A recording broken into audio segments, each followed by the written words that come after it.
Good morning, goddesses. Good Good morning. morning. How are you, Paige, and our special guest, Dawn? Good morning. Hey, hey, Dawn. Hey, Ramona.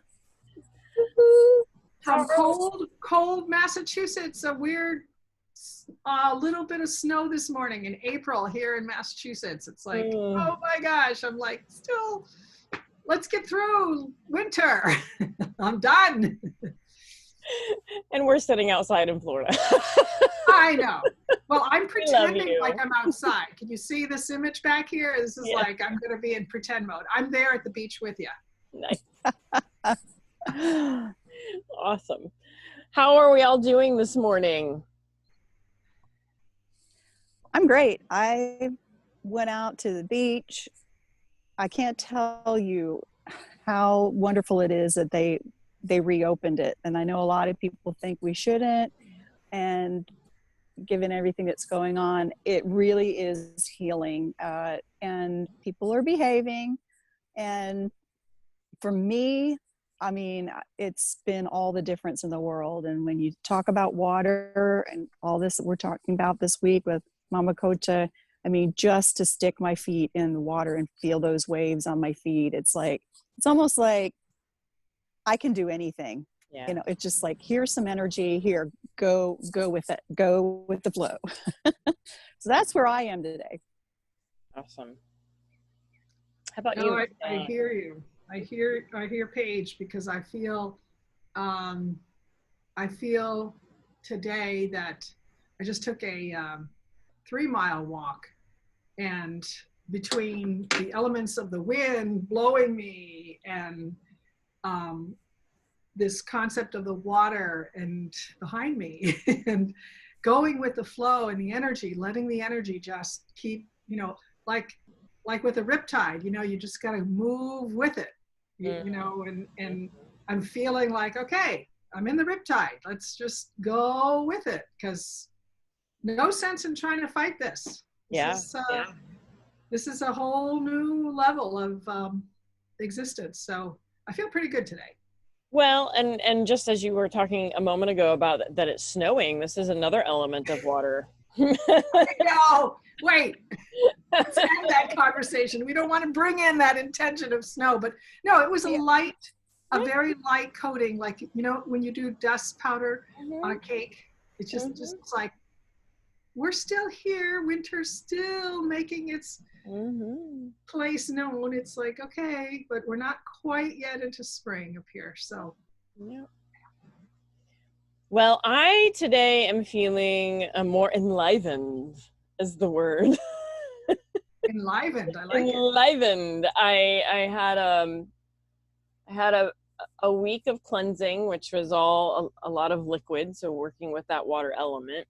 And my mind cleared out, the cobwebs pulled aside, and I had some clarity. And I received a Reiki healing session yesterday, and it was very impactful, and spent a lot of time in nature yesterday, including being on the lake. And I posted a beautiful message about the lotus flower in our group after that experience, and the water and the light and the darkness. So it's been I feel like I'm kind of emerging out of some dis-ease that needed to occur for this integration period, as Paige and I were talking last week, that we're in this integration period where we're moving into a new, right? So things have to be shed in order to create that space. So for me, the water has been very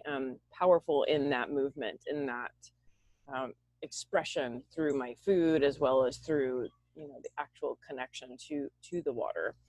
And then I had this dream last night where I was not dreaming. I truly believe I was just in another plane of existence, and a learning center of mine in another dimension. And I woke up just before 3 a.m. and I was so upset. My ego was so upset because I was like, no, I have all of the answers. And they went away. The only thing that was kept was enliven. And so I was like, all right, so I am reanimated. I am full of more energy and feeling more enlightened today. So, so Yeah, that but is it's not fantastic. gone. No, That it's not. information is not gone. It No, no. was imprinted. It's in you. So more shall be revealed. I Yeah. think like in the middle of something, you're going to go, Well, and what? I remember that. yeah, yeah. And I think that that was what was so funny is I remember as I came out and was having that ego battle that something inside of me said, you do not have to remember. And I said, okay. So it's just very, it's beautiful to see how when we really work with the elements, when we really work with our intuition and we really work with all of the aspects of healing that are available to us, how things just open up. And I think that's a really important practice, as you know, in the goddess way, is to honor all of it. And today specifically we want to lean into Mama Qocha and water, and we invited Dawn in because she joined us for our goddess retreat in January, and just like was such a joy to watch with the water. Oh yeah, running right into that ocean. You're right. And I think you picked the name for your goddess was Aqua, right? At one point or Well, something? that Because was you were my just, goddess, yes. And I yeah, also yeah. picked the Mama Qocha card. Mm-hmm. Mm-hmm. Yeah, that card came up for me, and it was kind of interesting that you picked it today too, or for today, because here I am again with her. And I think, you know, when we pick, when those themes come up, it's like, why? Yep. Why is this coming up? Why is this water theme coming up? And the first thing that hit me was, you know, going with the flow. Just stop trying to take control of your life right now. Listen, and as you said, Ramona, a minute ago, we've got all the tools around us. We're given information.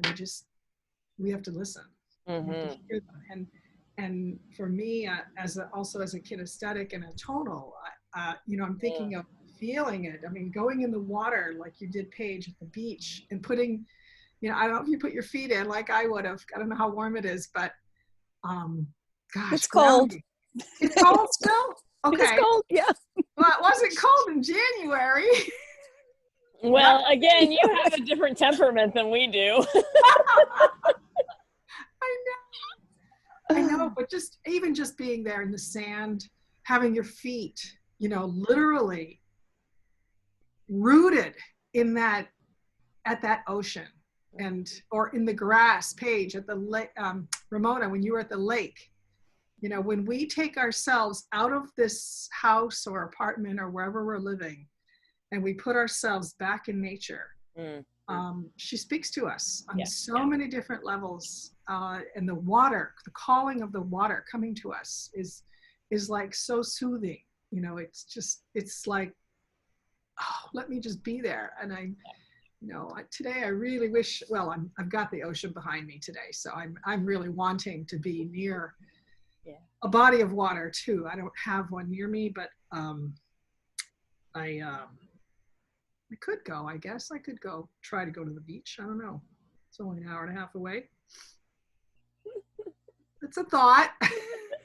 Well, Dawn, that's entirely possible. I mean, when I lived in Orlando, Cocoa Beach was maybe 45 minutes away because I drove fast. And I would, I love it. you know, like 5:30 in the morning, there's nobody out there clocking me, but I would hop in my car and zip on over. I had a little spot. I'd pull in, walk out on the beach, sit, meditate, be there, I don't know, 20 minutes, just enough to get my fix, drive back home in time to go to work. I mean, I would be that, you know, so if you're feeling it calling you and you can drive, there's no snow on the roads to keep you or whatever, go for it. You're totally right. The grounding part that was so important, because it's when your feet are in the water or connected to earth, you know, there is a physical shift that happens in the body. And you know, it just drops that stress level, all the talking that's going on in the brain, the anxiety, the fear, just it goes down and it leaves the body and it goes right out the feet. It's just so cool that we're built that way as humans. It's just an awesome thing. Yeah. And There I think to lean to what Paige was talking about with the choosing to drive the 45 minutes just to get that fix, right? So we have fixed beliefs in our behaviors and our days, right? I have this much time to do this. I have this much time to do this. So if we can peel back some awareness to that, and this is where I think the water is kind of like it's creating crevices in the rock, right? So it's finding ways to seep into our consciousness that this belief is not something that should hold you. So the inclination of, oh, it's only an hour and a half away. So if you give yourself, okay, if I'm going to give myself a 5-hour window that would be utilized for this, hour and a half to get there, hour to be there, hour and a half to get home, right? What else are you going to do with those 5 hours? You got it. Yeah.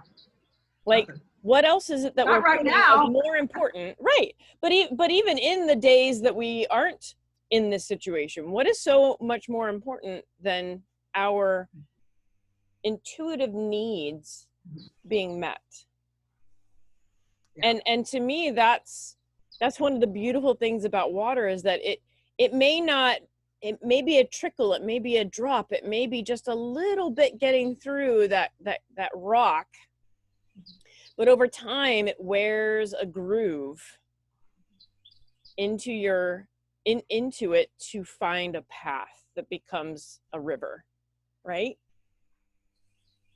And to that thought, the image I'm getting also is thinking of a stream with the rocks in the stream, you know, when they talk about the river rocks, thinking how smooth, yeah, over time that water wears down all those, you know, cracks and absolutely, and points on the rock, but it takes time. It takes time. Yeah. And that's what I like about this message. It's like, okay, I can't do this like in 2 weeks. This is going to take me, getting into this groove here, getting into this go with the flow mode is going to take me a little bit of time. So I got to be patient with myself. Yeah. And I can resonate with that, because it did. And I think that's what happened to me over this last 14 days, is that finally I hit that point of, you're still working an old paradigm. And then there was the, okay, now I feel like sludge. Then there was the, it's time to get moving. And I worked with an acupuncturist a few years back, and had a session with him, and he gave me my body type. And so I'm a metal yang, and their theory is that based on your body type is how you should eat. Well, metal is hard.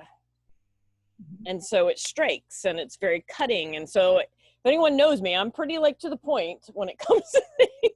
And it was funny because as he started saying these things and I told my sister this, she was like, oh, that's not you at all. That's not you at all. I was like, you're being facetious. She's like, no, I'm not. And so I was like, yeah, I know.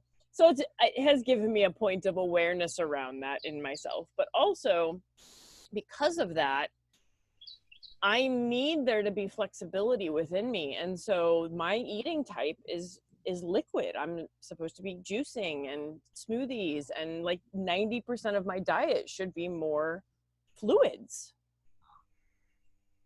So to offset the metal. Yeah. So it's been interesting having a heavier liquid diet for the past 7 days. I finally introduced a few solid foods over the last 3 days, and my energy has re-emerged. But I'm still honoring that piece and trying to find a new way to be nourishing my body that's maybe a little more liquid founded and a little less density. but my pain levels dropped and everything in my body was happier because I was getting that water element was feeding my physical being. And so water is just very, I think about it, the buoyancy and the floating. Like I love being in water and floating in it. There's so many topics we could talk about around the subject. Well, I'm having an aha moment thinking about, okay, so I have this podcast. I put it on hold to relaunch here in the spring after all these events that I had going on. We had our retreat. I was doing an Indiegogo campaign for another company, and then I got married. Big change. Minor detail.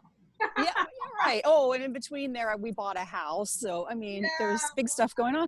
I really have the bandwidth to continue this the way I wanted it. I completely restructured it and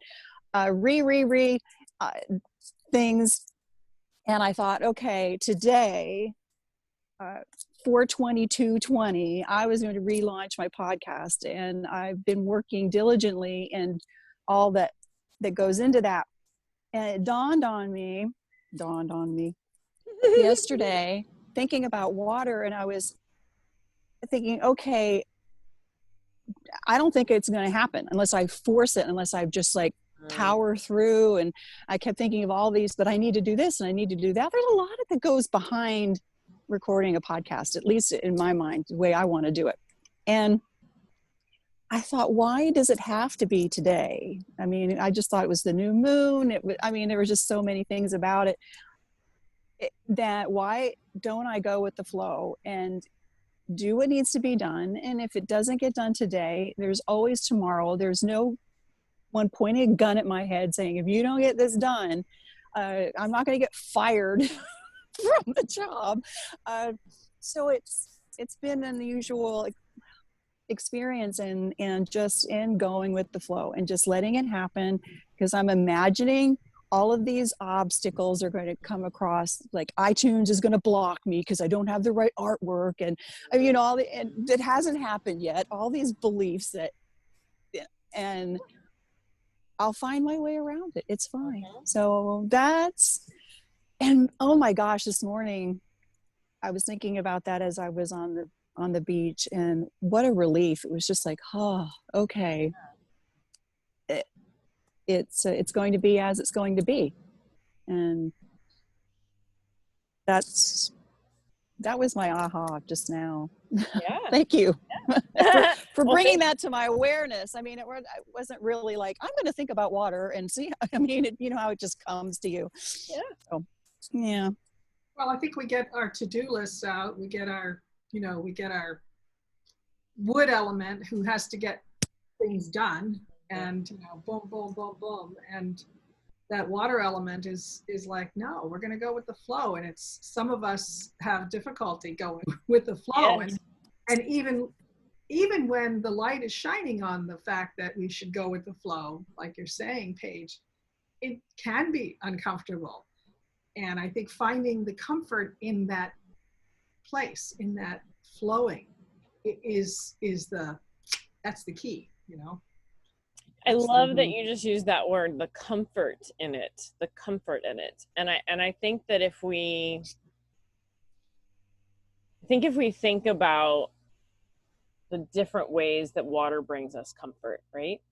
I'm just floating. I'm like floating right now. I can just see myself out on a raft. I don't even care where the ocean takes me. I could just float right now. Well, and it's interesting you say that, because my, every week that we pull these cards, or I pull another card, it seems to impact the practices that I'm teaching on our virtual platform for my company. And this week I use this message of water as the driving force for the practice this week. And I pulled out a posture that I haven't used in quite some while, and it was the floating lotus. There you go. So we did some warm-ups to get there, and then you put both of your arms underneath your lower legs, and your feet are together, and your fingers are in chin mudra, and you're balancing on your sits bones with your feet in the air. So it's kind of a bound angle with your hands underneath or your arms underneath the legs.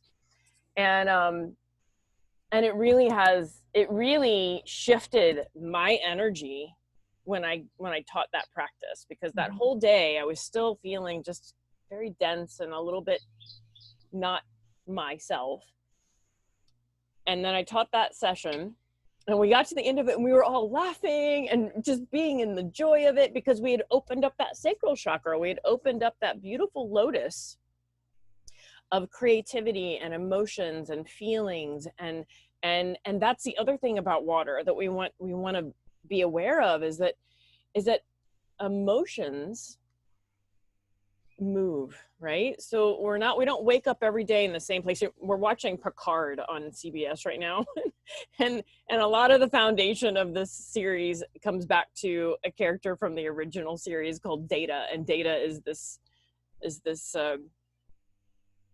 I can't even come up with the word of what he was now.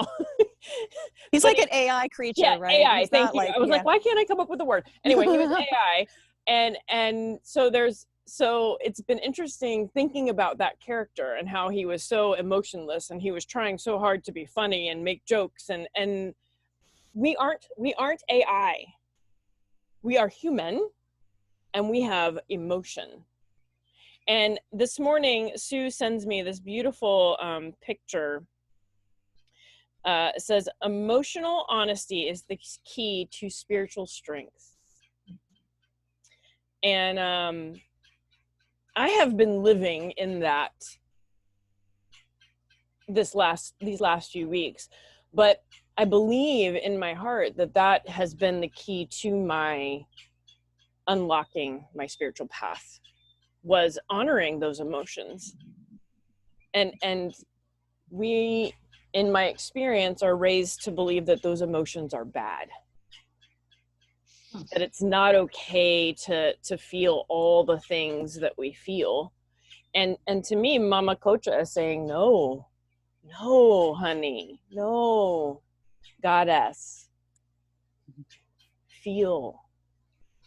Because those feelings, those emotions, as I talk about a lot in all the teachings that I offer, are the keys to your growth, your expansion, your healing. And the more that we honor them instead of punish them. You know, I think about that as a mother and my 17-year-old, and I watch him have conversations that come out of his mouth, and I'm like, oh man, I totally wired that in. And then I have to like go, okay, how do I help? There's the mirror. Wire that. Golly. But one of the things I can say that I did with him is I taught this boy that feeling is not bad. Good. Well, I think feeling also puts us in a place of vulnerability now that we're not used to. Like you say, our culture sort of stuffs down those emotions, particularly with the male gender. You know, female gender, you know, we get teased about it, but we at least have other female friends that we can talk to most of the time, that we can express our emotions. But the male gender is all about fixing it. You know, I just had a dialogue, I'm going to call it, this morning with my husband. And I said, I don't want you to fix this. I just want to talk about it. You know, but it's back to that, what you spoke about was showing our emotions and showing our vulnerability. Yeah. Because from there, I really do believe we will find strength. Yeah. To get through anything, whatever, whether it's an environmental crisis, external, community, or personal crisis. Personal, you know, whatever, as they say, demons we have in our heads, or in our relationships, or even with our own self. Yeah. That place of vulnerability, I think we need to shift now. I think we need to not come from a place of ego. And before I came on this morning, I was thinking of what I was going to talk about, and I had no idea, but I, in the 1970s, we had this concept that we could work and we could raise a family, and we were super women, and we could do it. That was ingrained in our head. And after I had my child, I'm like, what am I thinking? My first one. And then when I had my second one, I said, no. And I lost my job, and I thought, good, good. Yeah, financially now we're like really tight, but I could be a mom now. And that's full time. That's 24/7. There is no vacation days. There's no weekends. But back to the vulnerability point, I like the idea of expressing our emotions, and there's strength in that. There's strength. Yeah, absolutely. And I'm grateful that that spirit spoke through me many years ago to honor that. And it took a lot of effort for me to hear it, because because I've been an emotional being as long as I can remember, and I have been tamped down and told that all of that is wrong.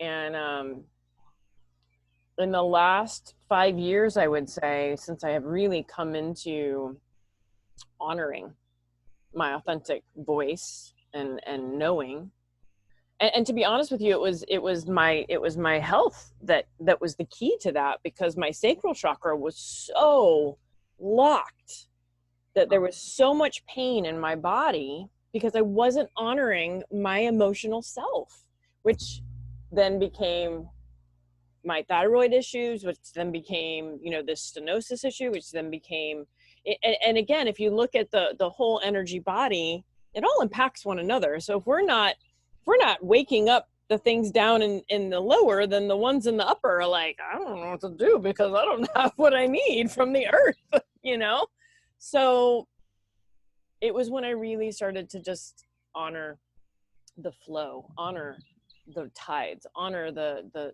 waves of emotion that I filter through.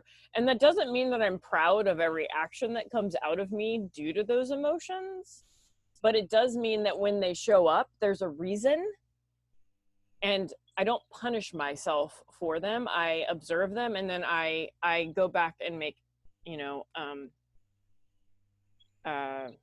the words escaping me, but I go back and apologize where I need to, but and own my part. Yeah. Own my part. Amend. That's I offer an amend an amends. So and that's all I can do. And I have to look at that darkness as an opportunity, but I can't do that without honoring that it's actually a good thing. It's a gift. I keep thinking of the word emotion, energy in motion. If we don't express an emotion, that energy is not flowing through us. And like we've been talking about this whole time, that energy needs to flow through us, because if we block it in some way, we've got a problem. Well, and then that's when we end up having trapped energy, and again, there's so many different practices out there that you can travel to move energy through the body. For me, it's Reiki and yoga. Those are my tools that I line into, and it's just about tapping into what's gonna help you move that energy through, and leaning into your support and into your tribe of people that you trust to be a part of your wheel of healing. And I use that phrase very specifically, your wheel of that wheel of healing. Yeah. So if you are the cog in the middle of the wheel, right? So here's the cog, right? And then we have these spokes. The wheel can move because all of the spokes are being accessed and utilized, and instead of I'm in the middle and I'm supposed to move this wheel, but I have no spokes, the wheel's not going to move. So if spokes are attached to your cog, the wheel can move. And if we think of the energy centers, right? Mm-hmm. and we have flow. We come back to the water element. Everything is moving. There's a really sweet, very sweet protocol or exercise, or I don't like to call it exercise, a protocol that we use called sacral rock. Mm-hmm. Yep. You know, if you live with somebody and they can do this for you, if you lie flat on your bed and on your face and just get comfortable, they can take one hand on the sacrum and the other one right here behind your head and hold this one flat. Don't move this one, but just take the sacrum and softly, very, very gently rock. And it's like the rocking chair motion, you know, just a very soft. When we were first learning it, you know, some people would be like this, and it's like, so is that in alignment? So Dawn, just so that we have clarity, is that with the hand facing towards the feet or the hand facing towards the opposite hip? So you're standing on their side, so you're rocking like this along the body, across the body instead of down the body. The palm is like this on the sacrum. Okay, yeah. Right above you're just rocking back and forth. You're holding the palm flat, but you're just moving the sacrum. Yep. Yeah, that's a technique that we use in Thai massage. So we do it's a rocking. I also use it in craniosacral therapy.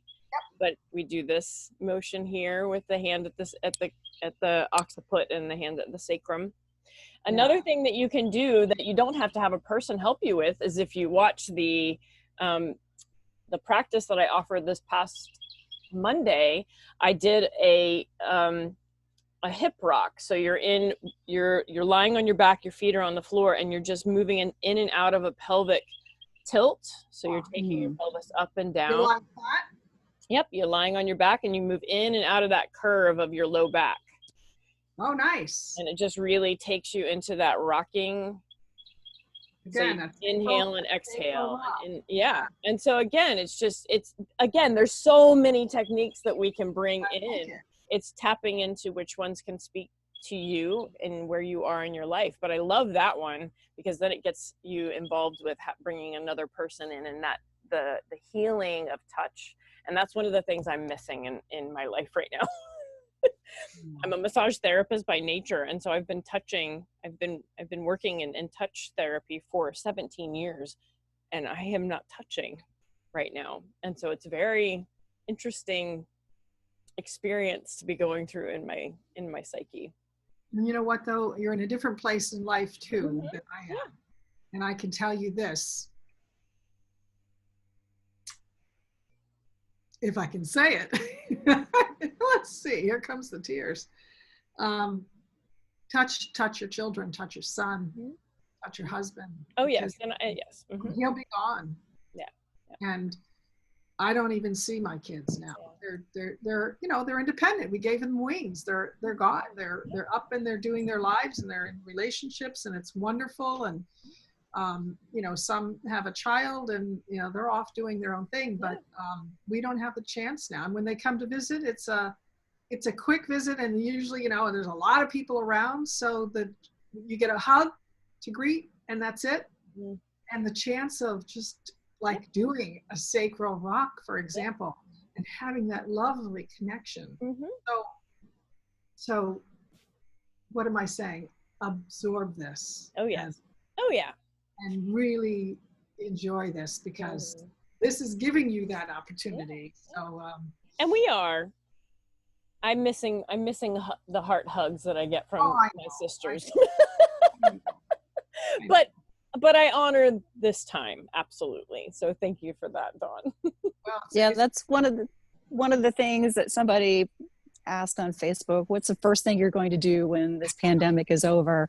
And immediately I'm like, hug everyone. Go outside and hug everyone. When we went to Italy many years ago, we took our children. I grew up there, and my son was 6 and Andy was 3, almost 3. He was 2.5. We came back to the States, and I said, what did you guys think of your trip? And Matt, who's 6, says, Mom, why do they all kiss each other? I thought, yeah, they sure do over there. We don't do that here. And I'm thinking, Paige, we need to do that. We need to hug We need to Mhm. kiss. We need to love. That's great. Anyway. Well, friends, thank you so much for this gift of time with you and our communing with the Goddess Mama Qocha and our beautiful exploratory conversation around water. We are grateful to have invited Dawn in for this chat, and look forward to offering some other beautiful goddesses to our goddess chats as we move along. So with that being said, we hope that you have a beautiful day, and we will see you next time. Thank Bye, you. everybody. Thank you, Bye-bye. Dawn. Thank you, Ramona.